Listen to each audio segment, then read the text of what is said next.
What if history turned on a single ballot? In the chaos of 1968, a year of assassinations, protests, and war, America stood at a crossroads. Nixon's silent majority triumphed. But what if it hadn't? What if Vice President Humphrey had edged out Richard Nixon and become the 37th President of the United States? Stay tuned, because this alternate history changes everything. The Vietnam War, the Civil Rights Movement, the Cold War, and maybe even Watergate itself. Like and subscribe for more. Also, don't forget to hit that notification bell for more history documentaries. Please watch the video till the end, as good interaction would help the performance of the video and the growth of my channel massively. The turning point: how Humphrey wins in 1968.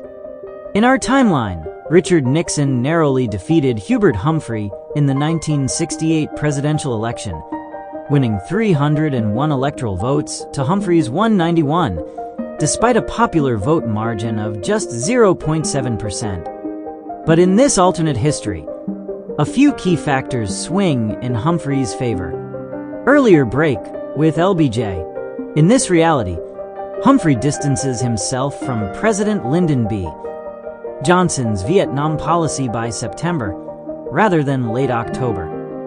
He calls for a gradual but definite de-escalation and peace negotiations, gaining momentum with anti-war Democrats.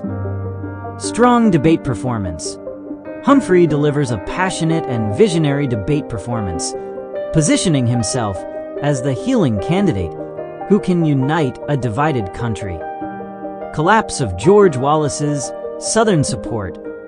Wallace, running on a segregationist third-party ticket, fails to carry key Southern states like Georgia and North Carolina due to lower-than-expected turnout and a last-minute scandal. With these shifts, Humphrey narrowly carries Ohio, Illinois, and California, tipping the Electoral College in his favor and becoming President of the United States. National reaction: mixed cheers and fears. In the North, liberals, unionists, and civil rights activists celebrate.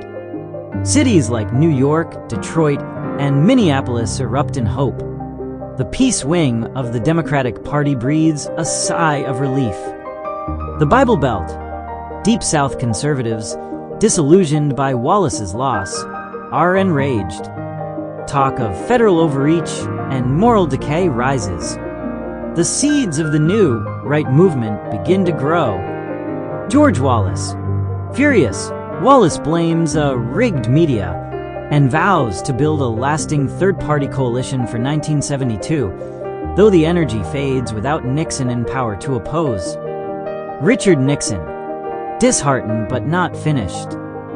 Nixon retreats from politics, for now, blaming the press and liberal elites for his defeat. Lyndon Johnson. Relieved. Though bitter over Vietnam criticism, he feels vindicated seeing his VP take the reins. He offers quiet counsel to Humphrey from retirement. President Humphrey. The first 100 days and beyond. Cabinet. Humphrey retains some of Johnson's advisors, but brings in more progressive voices. Names like Walter Mondale and Cyrus Vance emerge early. Domestic agenda. He expands on Johnson's Great Society.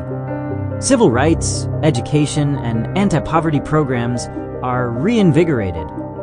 A national health insurance proposal begins to take shape by 1970.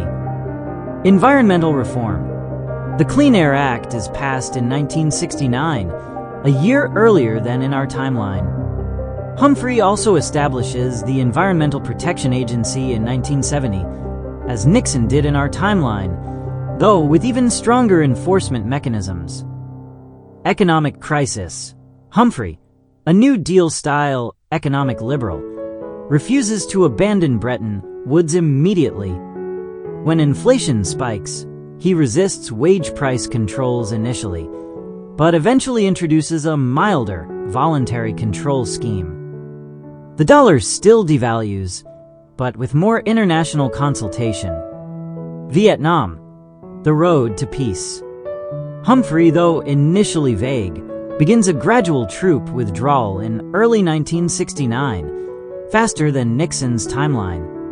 He pressures South Vietnam to cooperate with peace talks in Paris. By 1971, most U.S. combat troops are out, and a shaky ceasefire is signed. It avoids the full-scale Christmas bombings of 1972 and the eventual collapse of Saigon, though the North-South tensions remain unresolved.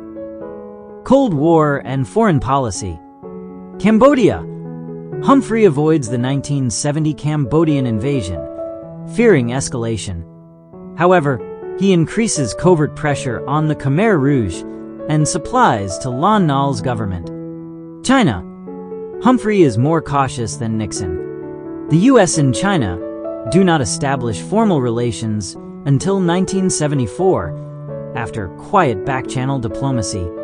Détente and Salty, Humphrey embrasse détente. The Salt-I Agreement is still signed in 1972, as in real life, though the negotiations are more collaborative and transparent. The space race and moon landing.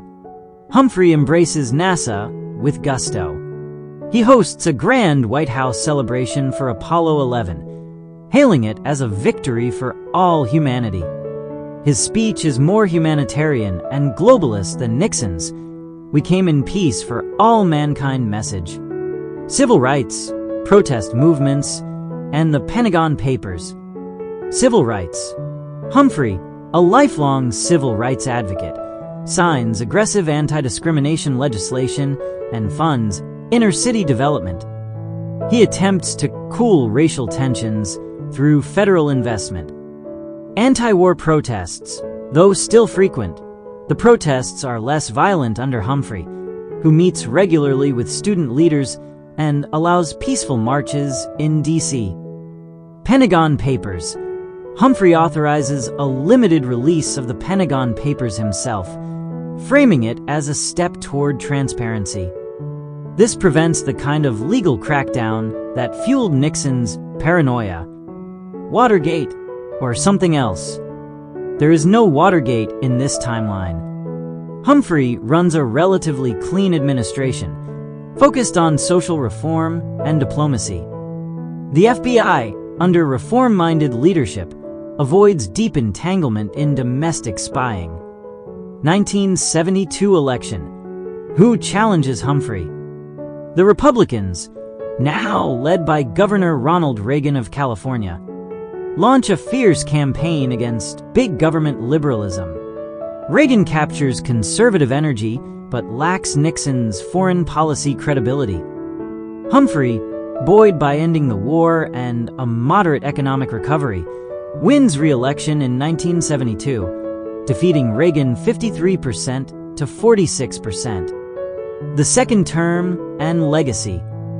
1973-1977.